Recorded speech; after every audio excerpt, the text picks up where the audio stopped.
Vamos a arrancar con el habitual programa que va los sábados, hoy lunes. Y ahora sí, formalmente le damos la bienvenida al profe Fernando. ¿Cómo le va, profe? ¿Cómo Ahora andas? sí, buen día Juan, buen día a toda la audiencia de San Jerónimo, en un día nublado, frío, otoñal y un día muy especial para la localidad y los habitantes y vecinos de San Jerónimo Sur. Por supuesto, ¿no? Un día especial porque hoy estamos conmemorando 155 años. ¿De qué, A Fernando? ver, Porque muy esa es la gran bien, pregunta que tengo. ¿De hoy qué? 1 de junio estamos conmemorando 155 años de lo que oficialmente se conoce y se identifica en la historia de nuestras localidades como la fecha fundacional, entre comillas lo pongo, de esta localidad. Ujú. Y es muy particular porque, bueno, a ver, como ocurre en muchas localidades de la provincia de Santa Fe no tiene un fundador con nombre y apellido. Juan de Garay no es el fundador con... Santa Fe, perdón, me refiero a San Ah, San Jerónimo Sur. Jerónimo. Perdón, perdón, perdón. Quería ver si estaba atento. O sea, por ejemplo, nosotros cuando hablamos de Santa Fe, como vos muy bien lo dijiste, obviamente nos referimos a Juan de Garay. Hablamos de Buenos Aires, nos referimos a Pedro de Mendoza, Córdoba, Jerónimo Luis Cabrera. Muchas pequeñas localidades tienen nombre de sus fundadores precisos con nombre y apellido. Me acuerdo, por ejemplo, de Cerodino. Pero cuando hablamos de San Jerónimo Sur, no podemos identificar una fecha, un fundador, un colonizador, un conquistador. En realidad hubo que definir, es más, en función de un documento, cuál era la fecha de, digamos, de existencia a partir de la fecha, de esa fecha, del origen de San Jerónimo Sur. Porque obviamente San Jerónimo Sur nace, se desarrolla gracias al emprendimiento de lo que era el famoso Camino de Hierro, que es el ferrocarril. Que es la historia que nos han contado siempre, ¿no? Que es la historia que nos han contado siempre, ¿sí? Es una historia por ahí muy difícil de desentrañar porque los orígenes de San Jerónimo Sur no son orígenes que están profusamente documentados. No hay mucha documentación de primera mano, si bien la poca que hay es de calidad. No podemos negarlo, pero no hay una enorme cantidad de documentación, fuentes escritas, documentos, elementos en catastro que nos puedan atestiguar todo el proceso. Sí podemos armar, con los datos que tenemos, todo el hermoso rompecabezas de la historia, de los cuales nos permiten a nosotros recrear cómo fueron los orígenes de esta localidad. Bueno, y si tenemos que ir a esos primeros antecedentes que tenemos de pobladores aquí en esta región, ¿no? Cuando todavía no estaba configurada como San Jerónimo, a qué momento de la historia, a qué época nos tenemos que ir, profe? Mira, nosotros primero, como yo recién te dije, cuando nosotros hablamos del origen de San Jerónimo Sur, la palabra ferrocarril es obligatoria. Pero obviamente tenemos que acomodar un poco la cuestión en función de los tiempos políticos que se vivían en Argentina. Y yo como mínimo, me tendría que retrotraer a una fecha que es año 1861, a la famosa batalla de Pavón, en donde se da el fin de la Confederación con ese famoso enfrentamiento en la batalla entre Urquiza y Mitre, ¿te acordás? Que lo Sí, habíamos sí. hablado, en donde en el fragor de la batalla, cuando las fuerzas de la Confederación al mando de Urquiza estaban prácticamente ya triunfantes, Urquiza se retira automáticamente del campo de batalla, generando el desbande entre las tropas de la Federación, y obviamente quien aparecía como perdedor en el campo de batalla entra en Buenos Aires como el gran triunfador, que fue Mitre. ¿Por qué yo hago referencia a esta batalla? Porque a partir de acá, ¿sí?, se termina la diferencia, la escisión entre lo que era la Confederación y Buenos Aires, y comenzamos un periodo de predominio político, pero también de predominio económico, de desarrollo económico muy importante, con tres presidencias que hacen al desarrollo económico de nuestro país a través de un modelo que nosotros conocemos como modelo agroexportador, y me refiero a las presidencias de Mitre, Sarmiento y Avellaneda. Y yo tomo estas tres presidencias porque estas tres presidencias no solamente establecen lo que es ese famoso modelo agroexportador, en donde Argentina exportaba al mundo sus materias primas, fundamentalmente trigo, carnes, en un principio ganado en pie, luego ganado enfriado, más tarde será refrigerado, Sí, sí, y el saladero que pasó y por el el medio, famoso, ¿no? y el También. saladero, obviamente, a cambio de que con esos ingresos, productos de las famosas rentas de la aduana de Buenos Aires que le generaban a la provincia enormes riquezas, comprar todos los productos manufacturados, obviamente, de aquellos centros productivos mercantiles, fundamentalmente Inglaterra. Es lo que nos enseñaron los Claro, profes de historia desde siempre. desde siempre. Se llevaban materias primas y traían productos elaborados. Exactamente, lo cual generaba que la Argentina no tuviera un desarrollo industrial, el interior, como lo habíamos dicho, viste que lo vimos ya en el proceso de Revolución de Mayo, quedaba completamente empobrecido porque no podía competir contra productos manufacturados de Inglaterra, sede de la Revolución Industrial.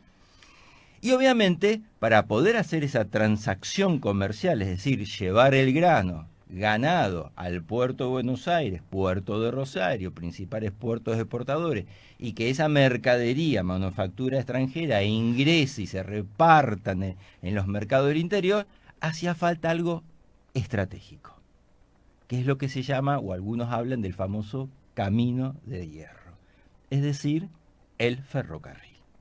Y a partir del desarrollo del ferrocarril, a partir fundamentalmente con la ley de las presidencias de Mitre, la famosa ley del Camino de Hierro, en donde el Estado, ¿sí?, se pone a la cabeza de poder generar un desarrollo para poder construir un ferrocarril. Porque nosotros ahora, vos fíjate, cuando hablamos de ferrocarril nos parece algo muy sencillo. Ferrocarril es tendido de línea, durmiente, piedra, hierro y la línea recta. Pero hablar en 1850, 60, 70 de la construcción de un ferrocarril en un incipiente país como la República Argentina implicaba primero desarrollar una tecnología que Argentina no tenía, ¿sí? Una materia de construcción que Argentina no tenía antecedentes y por lo tanto significaba el desarrollo de una empresa que implicaba enormes capitales y una mano de obra profesional con respecto a ingenieros que Argentina todavía no tenía acá. O sea, estamos hablando de una obra realmente para la época faraónica, ¿sí? Y por lo tanto, obviamente, hacía falta mucho, pero mucho, mucho dinero. Y el tema es me parece el principal interrogante a todo esto que me planteas, de dónde sale ese dinero, ¿no? ¿Cuál es? Ah, bueno, claro.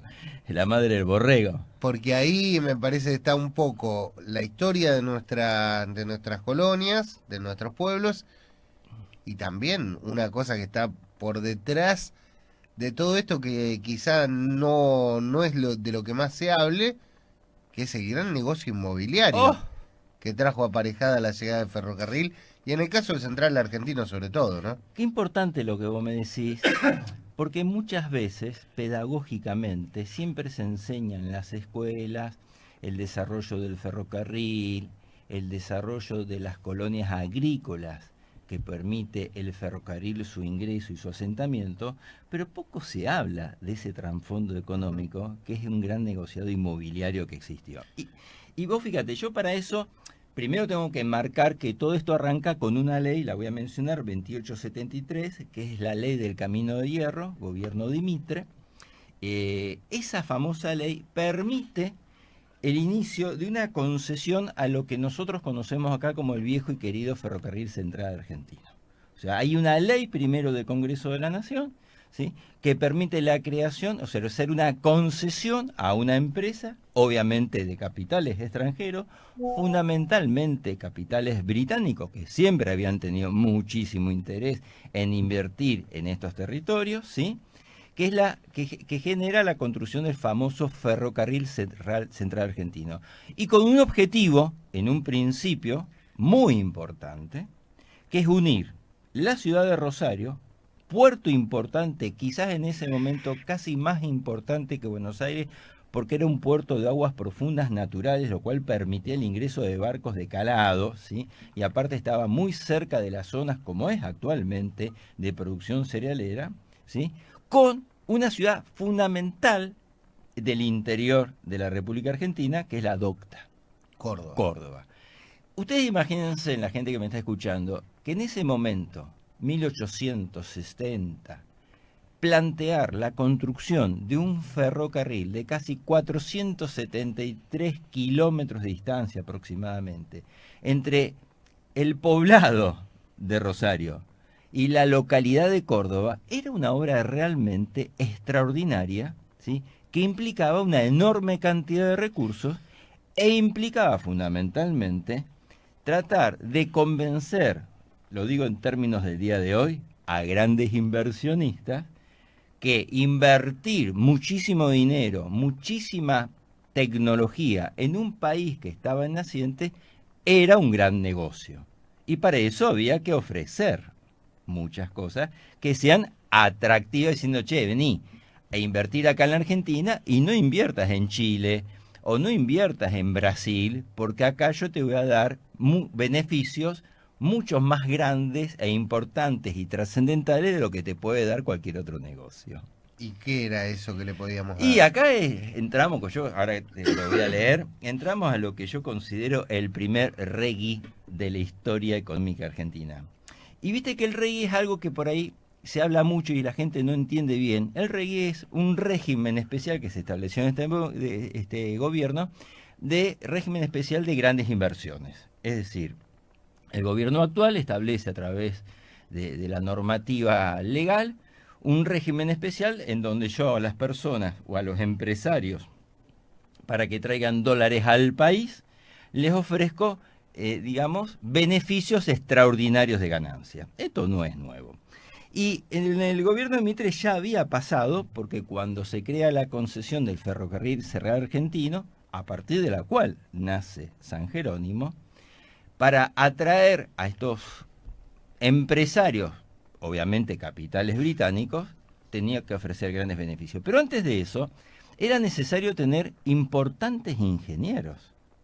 Y uno de los primeros ingenieros que hace un primer proyecto de poder unir Rosario con el interior, con Córdoba, fue el ingeniero Campbell, que en realidad, ¿sabe quién lo contrató? ¿Quién? Alguien que en Entre Ríos había hecho un palacio fabuloso, que tenía una visión en ciertas cuestiones bastante europeas, que fue Urquiza. Que obviamente las consecuencias políticas y militares y la inestabilidad de su gobierno y después su muerte, el proyecto queda en la nada, pero ya estaba planteado, el cual lo retoma Mitre, pero Mitre lo retoma con otro ingeniero, que algunos piensan que es ingeniero británico y no lo es de origen estadounidense, que él fue el ingeniero William Wheelwright, ¿sí? En Rosario hay estaciones a su nombre, hay una avenida importante que es la avenida Wheelwright. Hay un pueblo en el sur de la provincia. Hay un pueblo que se llama Wheelwright. En realidad era esos empresarios aventureros, ¿sí? Que había nacido en Norteamérica, pero que había hecho grandes negocios, algunos le fracasaron, otros tuvieron mucho éxito, dentro de lo que era América del Sur. Había estado antes en Chile, desarrollando una empresa naviera, y es contratado por sus habilidades y por su conocimiento para retomar ese proyecto de Campbell, ¿sí? Y poder unir con un ferrocarril Rosario con Córdoba. Entonces dice, bueno, perfecto, yo hago el proyecto, dice, pero ¿y la plata quién la pone? Y ahí es donde comienzan los beneficios. Entonces el Estado argentino dice, bueno, dice, vamos a hacer una concesión. Había una empresa importante, capitales británicos, obviamente, que es el famoso Ferrocarril Central Argentino, y a las autoridades del Ferrocarril Central Argentino le dicen, miren, dice, si ustedes invierten, ¿sí? Obviamente había que traer los rieles desde Inglaterra, ¿sí?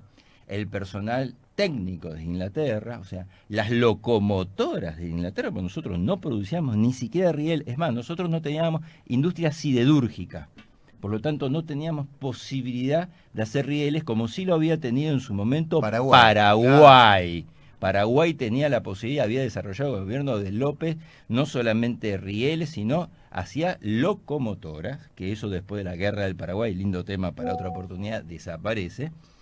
Y dice, bueno, vamos a dar las concesiones. Concesión número 1 le dice a la empresa Central Argentino, yo te voy a dar de donde está la vía, para la derecha y para la izquierda, para que se entienda geográficamente, o para el norte o para el sur, te voy a dar entre 1 legua a 4 leguas de concesión para vos. Para que la gente se entienda, yo estuve viendo que 1 legua actualmente, ¿sabes de dónde viene la palabra legua? No, ¿de dónde? O sea que yo lo estuve investigando. Legua en la antigüedad era la distancia que una persona podía recorrer en un día. Yo no lo sabía eso. O sea, a eso se le llamaba legua, que obviamente dependía si el terreno era llano o montañoso. Después se va afinando, pero en esta época 1 legua, si lo queremos relacionar a cantidad de kilómetros, aproximadamente se podía decir que 1 legua correspondía a 5 kilómetros. Es decir, que el primer paso de la concesión, o para mí el primer rey de la historia económica argentina, era que hacia el norte y hacia el sur, de donde estaba plantada la vía, el Estado argentino le concedía a la empresa entre 5 a 20 kilómetros de las tierras más productivas y ricas de toda la República Argentina. Es decir, del mundo casi. a la mierda y del mundo. No es poca cosa. Es decir, vos me plantás la vía, bueno, vos a cada lado de la vía te doy entre 5 y 20 kilómetros de concesión para vos. Obviamente, la gente de la Ferrocarril Central Argentina dijo, bueno, esto es interesante, como esto van a ser unas cuantas hectáreas. ¿Sabes cuántas hectáreas se calcula? Mínimo, ¿Cuántas? 500.000 de hectáreas de acá a Córdoba. Mínimo. Y vamos a tener que armar una empresa de tierra del Central Argentino. Ah, y ahí está la compañía. Segundo, claro, vamos a tener una compañía, o sea... La inmobiliaria. Claro, o sea, aparte del ferrocarril, que implica todo un desarrollo tecnológico, porque claro, con el ferrocarril viene algo importantísimo, que es el telégrafo. ¡Wow! Es la internet de aquella época.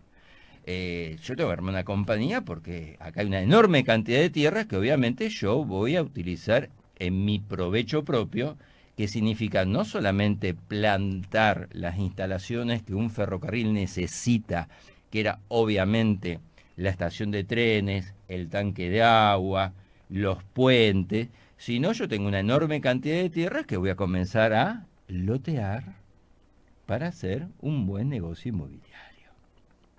Primera concesión. ¿Estamos hasta acá? Sí. Si eso parecía poco, le dice, bueno, pero aparte yo te voy a ceder todo eso. O sea, que todo lo que construyas, vías, estaciones, dependencias, el Estado argentino se lo va a ceder a esa empresa. Y no solamente te lo voy a ceder in limitum, prácticamente, sino que te voy a dar una exención de impuestos. O sea, no vas a pagar ningún impuesto sobre todo lo que esté sobre la ría, como mínimo durante 40 años. Un negocio. ¿Te gusta? Sí. ¿Te gusta? Dígame dónde hay que invertir. ¿Te imaginas? Imagínate que vos en ese momento sos un empresario británico que estás en Londres y te dicen, che, ¿querés invertir algunas libras extranjeras? ¿Dónde?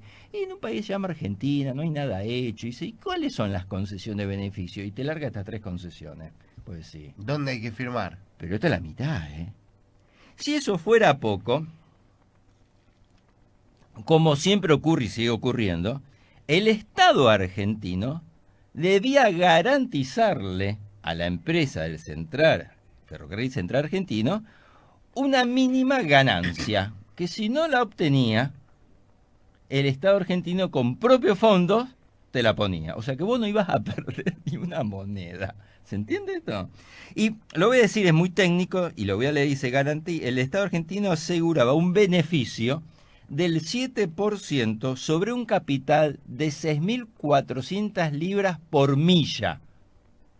Si hacemos la fórmula, que es muy compleja, o sea, todo lo que vos invertís, yo te aseguro la ganancia del 7%. Y si esa ganancia, ¿sí?, por los negociados que vos hacés, que ahora vamos a ver, no la cubrís, yo, Estado argentino, te pongo la plata. O sea que perder no ibas a perder jamás. Pero si eso fuera poco, ¿sí?, se le aliviaba a las empresas, en este caso el Ferrocarril Central Argentino, todo tipo de carga fiscal. O sea, no pagan ningún impuesto. Entonces, si ¿cómo no pagan? No pagan ningún impuesto. Y los aduaneros tampoco. O sea, todo lo que vos traigas del extranjero, fundamentalmente materiales de construcción ferroviario, vos no vas a pagar un solo peso de impuesto. libre de impuestos. Y si eso fuera poco, como la empresa Ferrocarril Central Argentino obviamente se iba a hacer cargo del ferrocarril Illimitum, porque no había una fecha, y si bueno, te lo doy por 5 años, 10 años, no, Illimitum, vamos a tener que esperar mucho tiempo hasta la nacionalización del ferrocarril, que es otra historia interesante. Dice, el costo, el valor, ¿sí?, de lo que serían los boletos para pasajeros, o el costo del valor que vos le vas a poner para el flete de carga, lo vas a definir vos sin que yo, Estado Nacional, intervenga. Ah, caramba. ¿No será demasiado? Y eso es lo que sabemos, ¿viste? Más o menos. Entonces, calcula que con esta estructura de beneficios, indudablemente, los inversionistas del Ferrocarril Central Argentino no se quedaron atrás. E invirtieron, pero también hay que considerar, y esto hay que ser nobleza obliga, que gracias a este proyecto donde el Estado argentino no puede decir, che, no se le fueron la mano un poco en los beneficios que le daban a la empresa, el Estado argentino en ese momento no tenía ni la capacidad tecnológica, ni la capacidad tampoco económica para poder enfrentar una obra de este tipo, y que gracias, ¿sí?, a esta ley de caminos, con estos beneficios que algunos de cierto punto de vista podría considerar, che, se le fue un poco la mano, Argentina pudo tener un desarrollo ferrocarrilero muy importante que guarda, hay que tener en cuenta una cosa. Si uno observa el mapa del tendido de las vías férreas de la República Argentina, que tiene desarrollo en este periodo, todo el desarrollo de las vías férreas concluyen en forma de abanico en el puerto de Buenos Aires, porque obviamente, ¿sí?, estas grandes empresas inversionistas de los ferrocarriles ingleses, en gran mayoría, el objetivo que tenían fundamentalmente es hacer un negocio.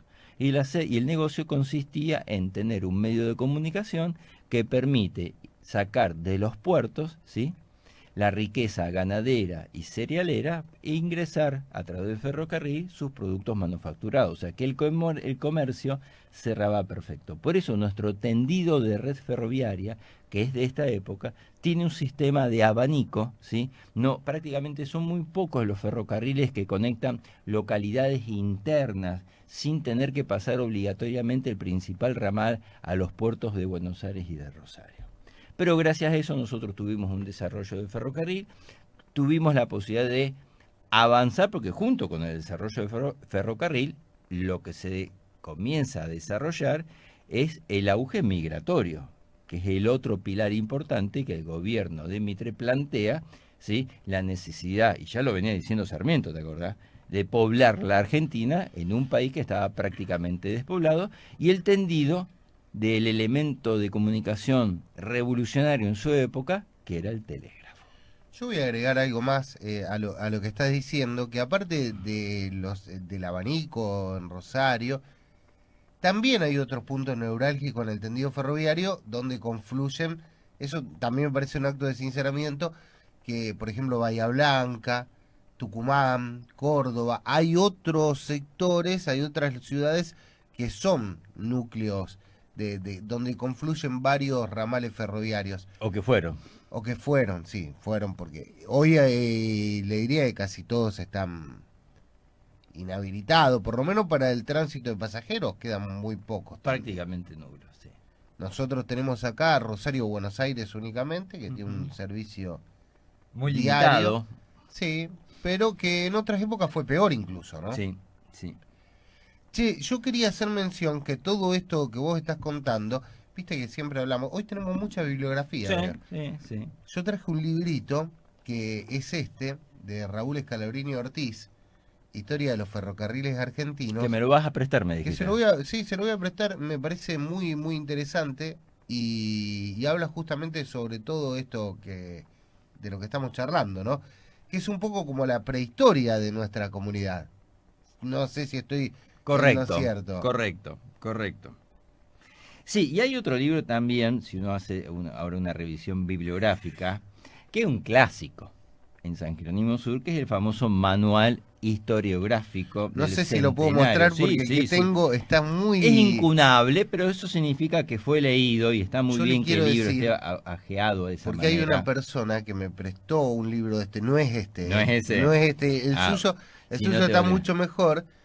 Acá tenemos el manual historiográfico, está muy baqueteado, Un pero libro importante, importante, sí. importante porque fue uno de los primeros esfuerzos, digamos, locales por desentrañar la historia de San Jerónimo en su primer centenario. Y si la gente me dice, che, esto yo lo puedo comprar. No, no lamentablemente este libro, ¿No se puede ¿sí? comprar? ¿No está en la comuna para...? Este libro prácticamente se editó una cierta cantidad, el manual historiográfico, se editó una cierta cantidad de ejemplares en su momento, luego no se volvió a editar más, ¿sí? O sea, no hay varias ediciones, es más, fue todo un trabajo hecho por la localidad, por las fuerzas vivas de la localidad, la comuna en su momento, 1871. Sí hay ejemplares en la biblioteca pública del Colegio Immanuel Kant, sí tiene ejemplares para aquellas personas que lo quieran leer.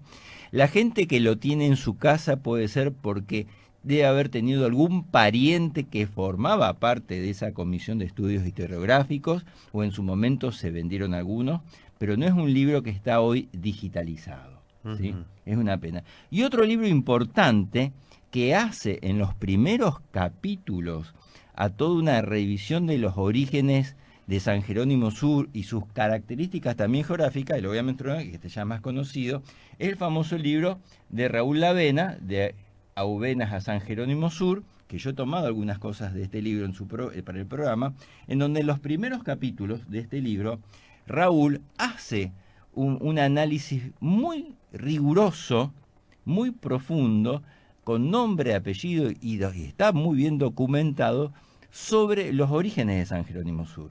Y a diferencia, mira lo que te voy a decir, algo importante, y esto yo creo mucha gente no lo sabe, de los libros que vos me mencionaste, este libro sí, desde este año, está digitalizado, Ajá. ¿sí? Este estaba digitalizado, incluso estaba en la página de la comuna, No sé si está pero actualmente, la nueva no podría gestión informarlo. lo sacó y no está más.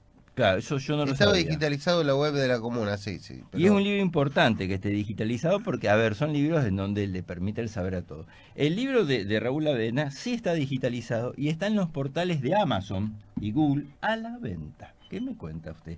Es decir, que si usted me está escuchando en España, Suiza, Francia y lo quiere Lo puede comprar, comprar.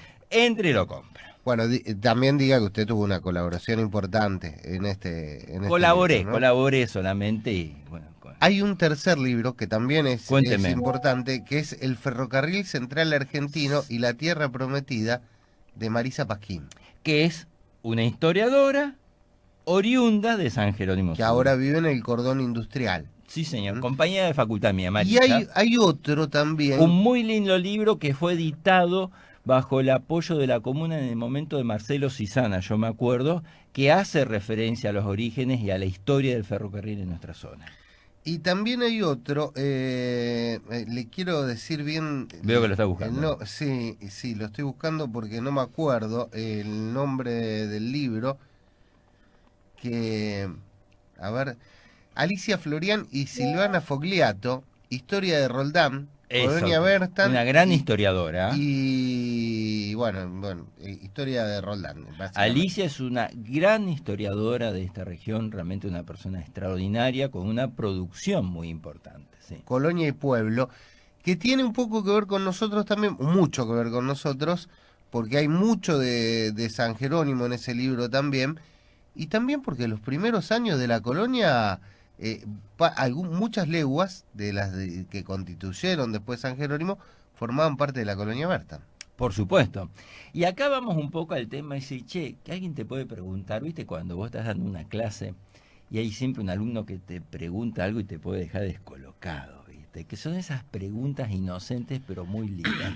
Porque la pregunta linda sería, che, ¿quién fue el primero que estuvo caminando por estas tierras y se asentó en San Jerónimo Sur? Y una pregunta que, a ver, nosotros, hasta donde sabemos, documentado, ¿sí? En realidad no fue un suizo. ¿Sabías eso?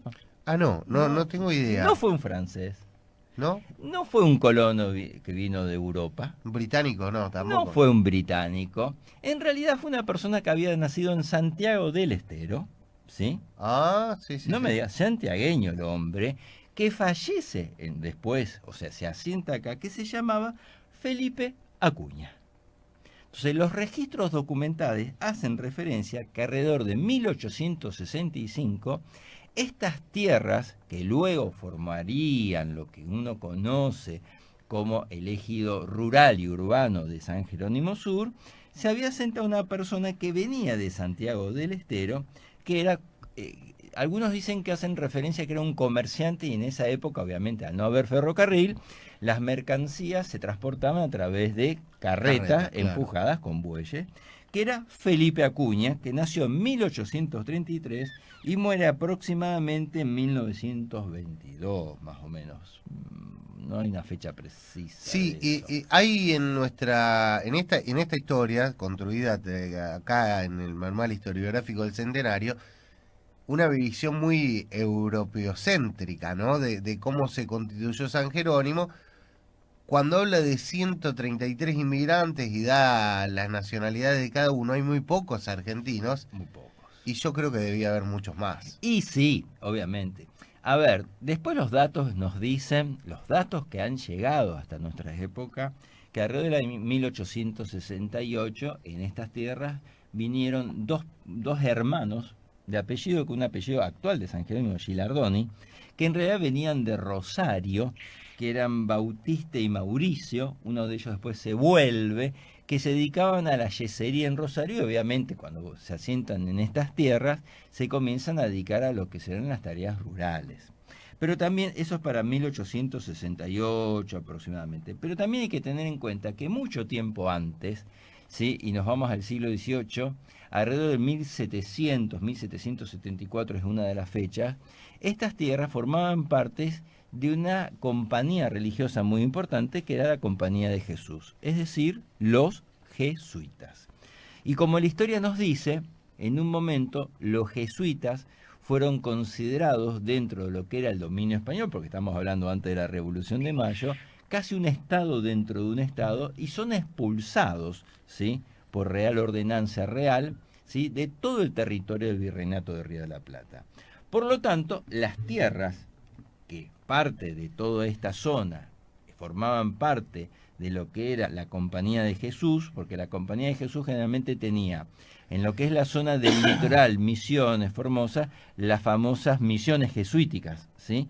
Pero en lo que era la zona, por ejemplo, más patagónica, tenían las reducciones, que lo que eran verdaderos centros de producción agropecuaria, que mantenían gran parte de toda la estructura económica, son expulsados. Claro. Entonces, en 1774, cuando son expulsados los jesuitas, estas tierras pasan al loteo. Era la estancia de San Miguel del Carcarañal. Ah, muy bien ese dato. Y tenía acá cerca, yo por lo que tengo entendido es, porque lo que hablan es, hay un puesto entre San Jerónimo y Roldán. Si queremos precisar más, creo que habla de que está entre dos cañadas. Yo supongo que son los dos canales que después se hicieron, porque los canales se hacen aprovechando justamente esos declives naturales que hay, y que debía estar más o menos entre Bunge y el cementerio de Roldán. En ese trayecto estaba el puesto ese de la estancia de San Miguel Repítame del el nombre de la Carcarañal. estancia, que es muy importante. San Miguel del Carcarañal, San porque así Miguel le de decían, Carcarañal. Carcarañal. Que son, y cuando son expulsados, porque el proceso de expulsión de los jesuitas fue realmente muy rígido, o sea, vinieron las autoridades reales, agarraron a los jesuitas, los Chao. cargaron así, literal, arriba del carro. Del carro no se bajan hasta llegar al puerto, sea Puerto de Rosario, Puerto de Buenos Aires. Llegaron al puerto, los cargaron al barco y los expulsaron. O sea, fue terrible realmente. Y obviamente todas esas tierras que quedan ociosas, como yo te decía, son loteadas. Y obviamente siempre hay alguno que aprovecha la oportunidad de comprar a buen precio estas tierras. Entre ellos hay dos personas que se mencionan, lo menciona el libro de Raúl Lavena, creo que también lo menciona Manuel Historiográfico, que era Pleiteado de la Torre, compra tierras en esta zona, serían parte de San Jerónimo, y otro es Pascual Leguizamón, ¿sí? O sea, dos nombres de ascendencia netamente criolla española, ¿sí? Claro. Eso es un poco los antecedentes que tenemos, pero como siempre en historia, si mañana nosotros encontramos una fuente documental, sí, que atestigue lo contrario, volvemos a reescribir todo el proceso fundacional de San Jerónimo Sur. Ay, usted sabe que uno de los callejones del norte de la localidad, antiguamente creo que es justamente que se llama Lena ahora, se llamaba Leguizamón. Leguizamón. Leguizamón en su momento. No me O diga. sea que por ahí está la raíz en una de esas de eso, Muy ¿no? probable, habría que investigarlo, ¿eh? Pero muy probable, sin duda, sin duda. Ahora, indudablemente, como decíamos nosotros, eh, el flujo del desarrollo de las colonias agrícolas de la provincia de Santa Fe, en gran medida se desarrollaron gracias no solamente al Ferrocarril Central Argentino, sino a la Compañía de Tierras del Central Argentino, porque la Compañía de Tierras contrataba personal especializado, ¿sí?, fundamentalmente en Europa, en Suiza, en Francia, para atraer colonos a esta tierra y asentarlos a esta tierra, porque también se contaba con el apoyo del gobierno nacional, porque fíjate que en Buenos Aires estaba el famoso Hotel de Inmigrantes. Mirá la organización, no cualquier país hizo esto, en donde recibía a los inmigrantes, ¿sí? Se documentaba su ingreso, lo cual permite uno al día de hoy poder saber gran parte de sus orígenes familiares, si son europeos, asentarlos, darles salud, alimentación y hacer el proceso de reubicación a través de lo que era obviamente las compañías de tierras, ¿sí? Y los procesos de reubicación de estos colonos, que en realidad firmaban como un contrato de trabajo, o sea, se realizaba a través obviamente del traslado del ferrocarril en lo que se llama remesas, o sea, grupos. Y nosotros hemos documentado que entre el año 1869 y 1870 vienen prácticamente de Suiza 3 remesas de inmigrantes. El manual historiográfico habla de 133 inmigrantes, posiblemente hayan sido muchos más, de las cuales 2 remesas se van a asentar en otra colonia que está anterior a lo que sería luego San Jerónimo, que es la colonia Bernstam, que significa ciudad de Berna, que en realidad es lo que nosotros conocemos hoy como Roldán. Claro, hasta 1989 se llamó Bernstein en realidad. Cuando Muy bien. Roldán se hace ciudad en ese momento, fue que le cambian el nombre. Incluso el cartel que estaba a la altura de los eucaliptus, cuando usted iba por la ruta 9, decía Bernstein y entre paréntesis abajo Estación Roldán. Ese cartel vale una fortuna históricamente, Sí, ¿eh? no sé dónde estará, ¿no? No sabe el valor que debe Habría tener. que preguntarle a Alicia dónde está ese Sí, cartel. sí, Pero bueno, claramente ya existía el nombre de Roldán, que de hecho la estación siempre se llamó Roldán. sí, señor. Nace con el nombre de Roldán, la estación. Obviamente que la tercera remesa de esas 3 es, según la fuente, y según, mira, todo lo que yo te estoy diciendo tiene una fuente de primera mano, ¿sí? Porque hacia 1872, año siguiente a la fecha que se considera fundación de San Jerónimo Sur, lo que se llamaba la Comisión Central de Inmigración, que era un organismo oficial estatal, encomienda y nombra como inspector nacional a una persona que se llamaba Federico Wilcan para que realice un informe detallado de todas las colonias agrícolas del litoral argentino, porque necesitaba esta comisión, o sea, el Estado Nacional, tener realmente de primera mano un informe de la situación de todas las colonias que a través de la Compañía de Tierras del Ferrocarril Central Argentino se iban asentando. Este informe meticuloso, que llevó prácticamente casi un año, ¿sí?, en donde Federico Wilcan detalla con exactitud minuciosa y precisa la ubicación de cada grupo de colonos, la cantidad de colonos, la cantidad de familias, la cantidad de animales, ¿sí? Se llamó el informe sobre el estado de las colonias agrícolas argentinas en la Argentina, hace referencia, y ahí tomamos la fecha, que un 1 de junio de 1871, ¿sí?, al oeste de lo que era Colonia Bertan, ¿sí?, se establece un grupo de colonias de esa tercera remesa que yo te decía. Se estableció obviamente en función y alrededor de lo que había sido la construcción precaria de la primera estación de trenes, porque recordemos que el objetivo del ferrocarril central argentino era unir Rosario con Córdoba. Por lo tanto, en ese camino, ¿sí?, como la concesión del Estado Nacional era entre 1 a 4 leguas, ¿te acuerdas que dijimos entre 5 kilómetros a 20? Se hacía el loteo y a partir de ahí se establecían los colonos. Y nosotros, gracias a Federico Wilken, en ese informe que se conoce en nombre reducido Las Colonias, que está informatizado el libro, Mire usted, está no digitalizado, sabía. gracias a Dios. Después pásame el link. Te lo voy a pasar, está digitalizado en donde en una página habla de todas las colonias que se fueron estableciendo, hace referencia a esta colonia y a partir de ese documento, que es un documento de primera línea, nosotros hoy, 1 de junio, podemos conmemorar, ¿sí?, el aniversario de la fundación entre comillas, de La San no Jerónimo, fundación. la no fundación de San Jerónimo Sur. Un documento importante.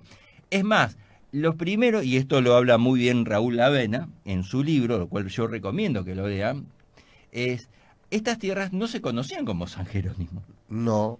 Y si bien estaban dentro, digamos, del radar de influencia de Colonia Bertan, en realidad se conocían con el nombre de Albión, las tierras de Albión, ¿sí?, que en realidad es si no me equivoco, es un término británico, inglés, que hace referencia a las tierras altas, ¿no? A lo blanco, ¿no? Al color blanco, sí. Al color blanco. Se conocían como tierras de Albión. La cuestión que la población, los colonos, si yo tomo el manual historiográfico, digo 133 colonos, ¿sí?, mayoría de procedencia suiza, francesa, pero también, nobleza obliga a reconocer, había población autóctona. Claro.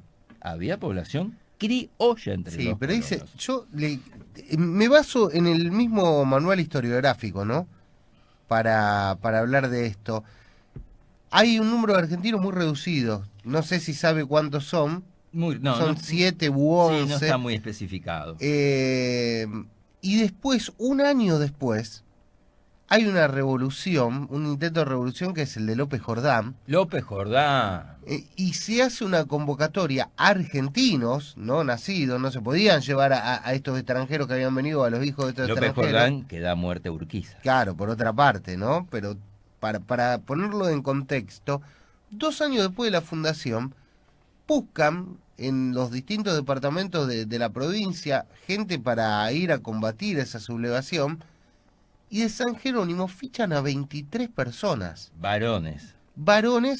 Por lo tanto, varones de entre 18 y 30 años. Por lo tanto, uno interpreta que si había 23 personas para una gleba militar, 23 varones tiene que haber habido de entre muchos 18 más. y 30. Y yo pienso, por lo menos debe haber habido...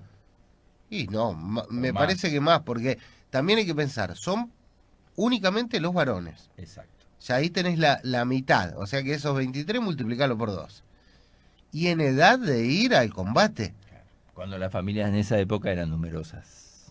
Entonces ahí yo me pregunto si la incidencia de la población criolla en ese momento no era mucho más grande y si en realidad los criollos de esos años no fueron silenciados a la hora de contar nuestra historia, también teniendo en cuenta que los censos, el censo de 1869 y el de 1895, nos muestra que hay muchas personas que ya vivían en el Desmochado arriba. Sí, señor. Y que aparecen nuevamente en el censo como radicados en San Jerónimo, en el censo de 1895. ¿A Fray Mocho? No, Desmochado, esta región se conocía como la región de los Desmochados. Los españoles le dicen al río Carcarañal Desmochado porque los árboles estaban todos cortados. Entonces le llaman Desmochado al río Carcarañá. Después se impone la terminología aborigen, que es la de Carcarañá, ¿no? La de Carancho Diablo. No hay más, se terminó el agua, profe. Pero Desmochado abajo, yo no sé si... Sí, Desmochado abajo tiene que ser, ¿eh? O uno de los dos. Encontramos que hay mucha población del censo 1869 donde todavía no estaba constituida San Jerónimo como colonia, Sí, que señor. figuran como integrantes de Mochado Abajo, y después aparecen como radicados en San Jerónimo, o sea que es la misma gente que vive en el mismo lugar. Sí, señor. Y son muchos apellidos criollos, apellidos que todavía no llegan hasta hoy, como por ejemplo, porque a la hora de contar la historia hablamos de los Weimüller, no quiero quitarle mérito a En esa gente, ni absoluto, por mucho favor. menos, de los pirovanos, de los del Aire, Ujú. pero no hablamos de los Urraco, Los burracos. de los Usúa, Ujú. de los Robledo, por ejemplo, que son, Leguizamón. Leguizamón también, que son familias que estaban radicadas acá, que tienen una historia en San Jerónimo por ahí.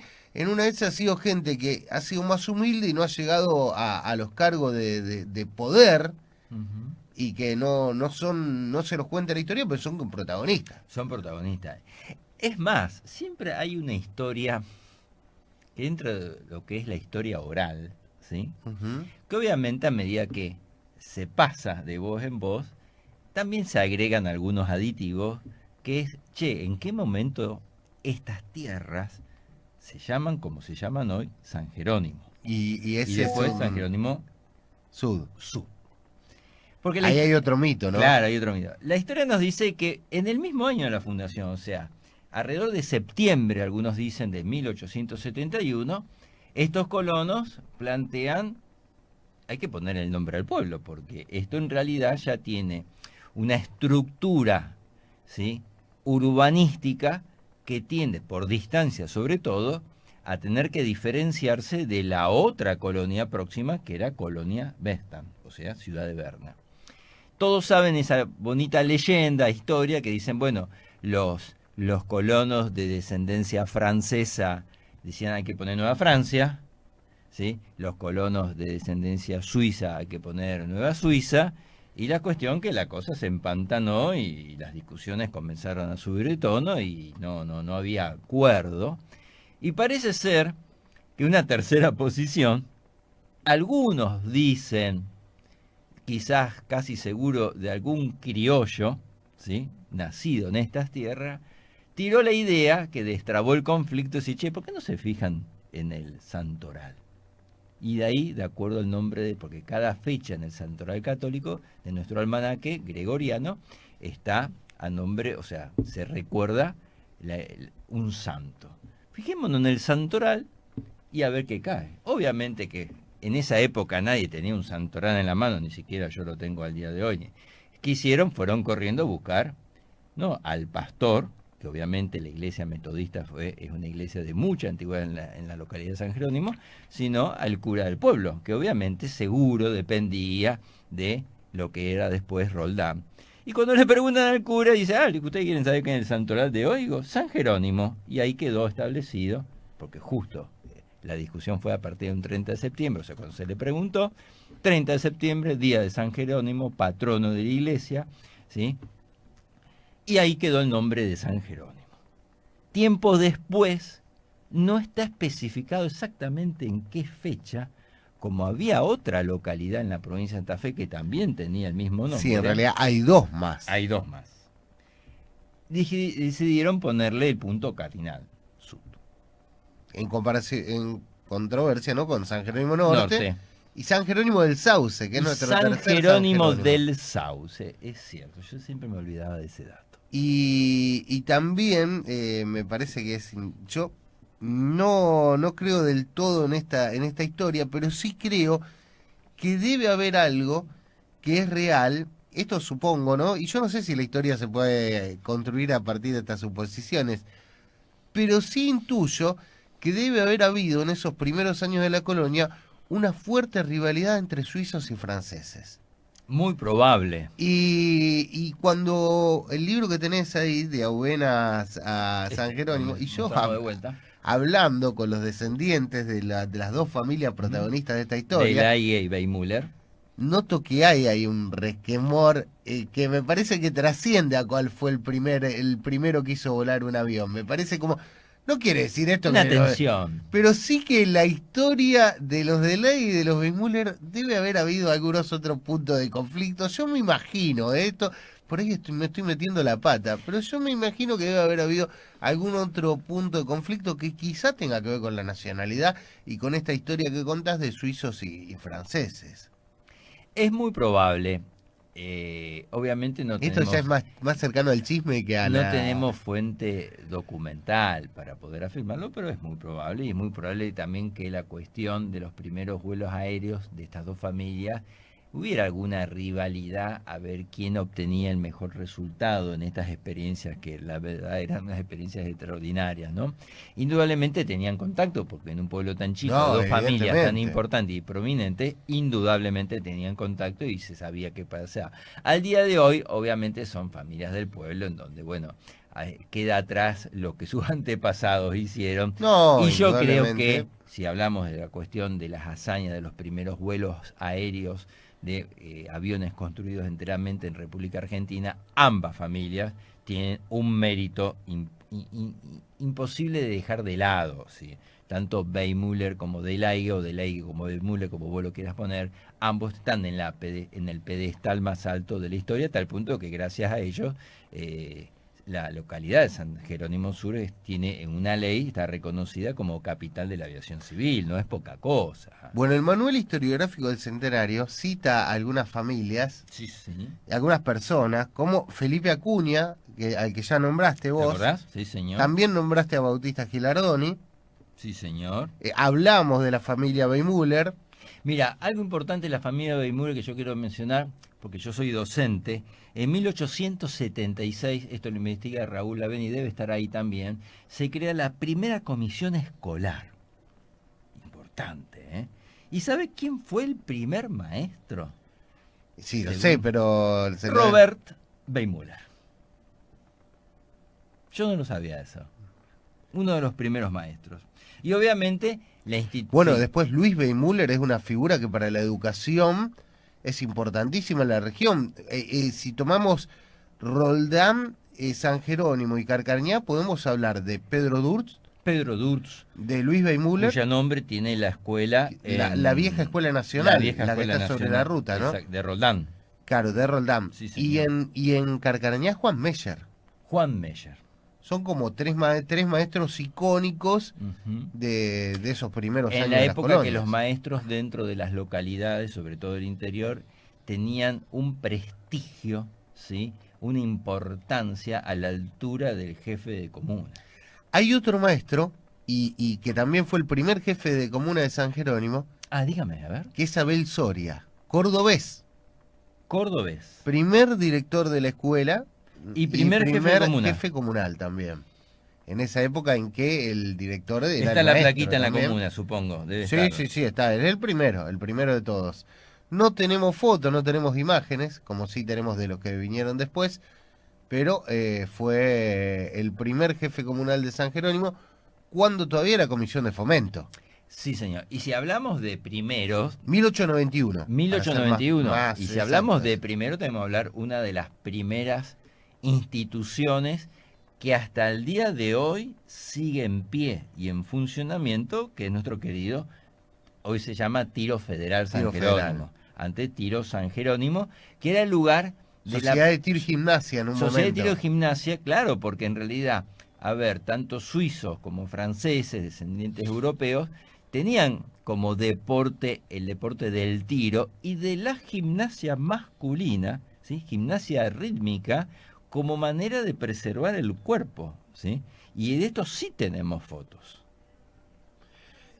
Otras familias que figuran acá en el libro, que son las que, bueno, está la Florentino de Laigue, ya hablamos de los de Laigue, José Lucas Gibli, José Lucas Ligibli. Juan Tiscornia también está. Acá hay dos familias que están entrelazadas después, que son la familia Escasi y la familia Pirovano, que después se unen, ¿no? En matrimonio.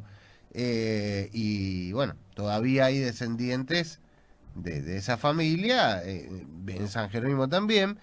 Samuel Vius, Vius. también, la familia tradicional de San Jerónimo, Federico Kunz. Yo los voy nombrando a todos porque no quiero después que haya celos, ¿no? Claro. Stali, Gottlieb Stali, Juan Luis Castelli, estos son de ascendencia italiana. No sé si en San Jerónimo hay descendientes de Castelli, pero sí los hay en Carcarañá, por ejemplo.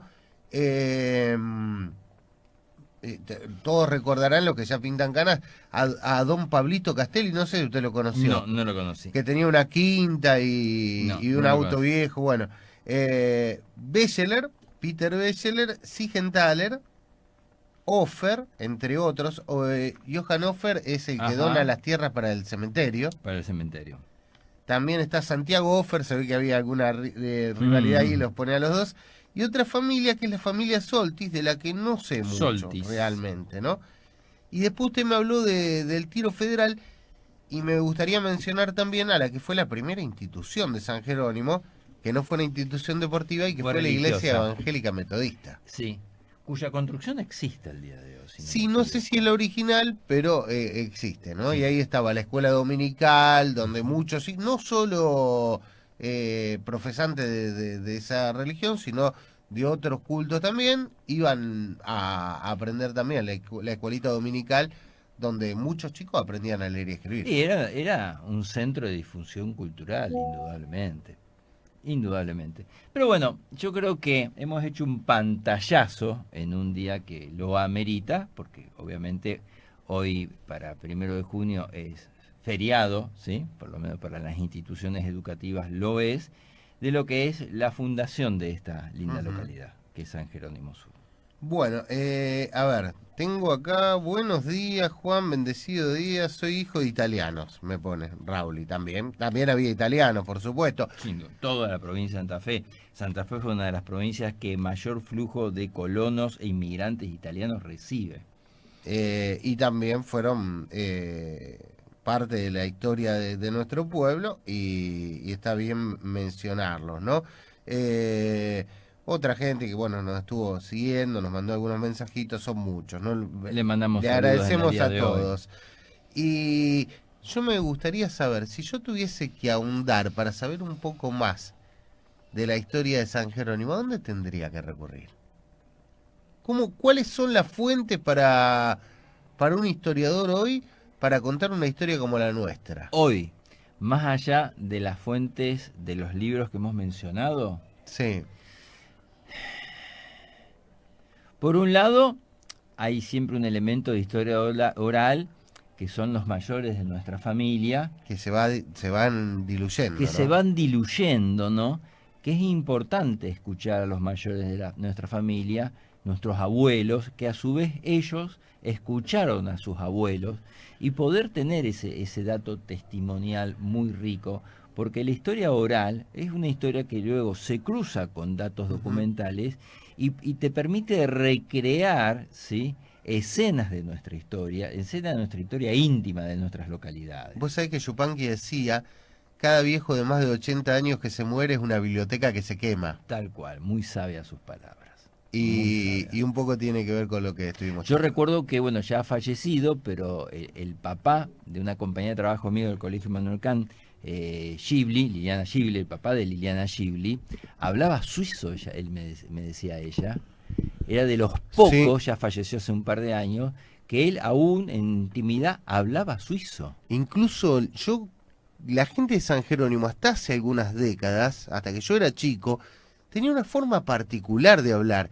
Si usted todavía hoy, todavía podemos encontrar algunos que te hablan medio así, son la forma de hablar que tenían esos viejos Que suizos, son ¿no? las raíces. Otra cosa importante de destacar también que te permiten, porque esto es un rompecabezas, ir reconstruyendo el pasado de San Jerónimo, son esas famosas fotografías de las ferias fotográficas que en su momento se hacían en la parroquia a partir del trabajo de Raúl Avena, de los cuales hay todo un archivo, porque esos son documentos de primera mano que a partir de la imagen visual vos podés reconstruir un montón de elementos. Bueno, hay un momento en el que yo dictatorialmente Sí, elijo una señor. canción para cerrar este bloque y la verdad que pensaba